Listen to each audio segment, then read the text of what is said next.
અમદાવાદમાં શાહીબાગ અને અસારવાના ઉમેદવારોએ ફોર્મ ભર્યા। ગુજરાત સરકારના રાજ્યકક્ષાના મંત્રી દર્શનાબેને પણ અહીંયા હાજરી આપી હતી। બંને વોર્ડના ઉમેદવારોનો ઉત્સાહ વધારવા તેઓ પહોંચ્યા।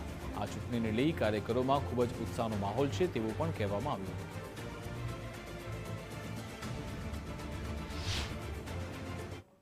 સ્વરાજ્યની ચૂંટણીના પડઘમ વાગી ચૂક્યા છે। ગણતરીનો સમય બાકી રહી ચૂક્યો છે। તમામ ઉમેદવારો આજે ફોર્મ ભરવાની પ્રક્રિયા માટે જવાના છે। ત્યારે અસારવા વોર્ડની પેનલ સાથે ગુજરાત ફર્સ્ટ ઉપસ્થિત છે, તેમની સાથે વાત કરીશું।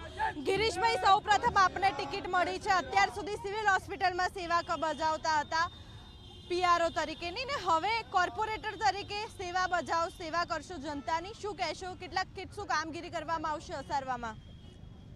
હું યુવા મોરચાની અંદર કામ કરતા હું પાર્ટીની સાથે રહીને અને સિવિલ હોસ્પિટલની અંદર પણ સેવા કરતો હતો। માનવ સેવા એ જ મારા માટે પ્રભુ સેવા કહેવાય છે, અને એ માનવ સેવા કરતાં મને આજે પાર્ટીએ જે તક આપી છે, ભારતીય જનતા પાર્ટીના ઉમેદવાર તરીકે હું જંગી 4 ઉમેદવારને જંગી બહુમતીથી જીતાડવીશ એ આશા રાખું છું, અને સૌ કાર્યકર્તાઓ મારી સાથે છે। સારું એવું કામ કરી રહ્યા છે। હું પોતે એનજીઓમાં 35 વર્ષથી કામ કરી રહી છું, અને ગઈ ટર્મમાં હું ડેપ્યુટી ચેરમેન હોસ્પિટલ કમિટીમાં હતી, અને એનજીઓના કારણે અમે સખી મંડળો કરીએ છીએ, અને જે ગુજરાત સરકારની સ્કીમો છે સ્વાવલંબી યોજનામાં અમે બહેનોને અહીંયા 10-10 હજારથી લઈ અને 2-2 લાખ સુધીની અમે લોનો અપાવી છે। એટલે અમે અમારી સશક્ત અસારવા એટલે અમારી સશક્ત નારી, ખાસ કરીને ડ્રેનેજ લાઇનની હોય કે પછી પાણી ભરાવાની અનેક સમસ્યા હોય તેને વાચા આપશે અને જનતાની સેવા કરીને પોતાની જે જવાબદારી છે તે પૂર્ણ કરશે। કેમેરામેન વાય મોહન સાથે માનસી પટેલ, ગુજરાત ફર્સ્ટ, અમદાવાદ।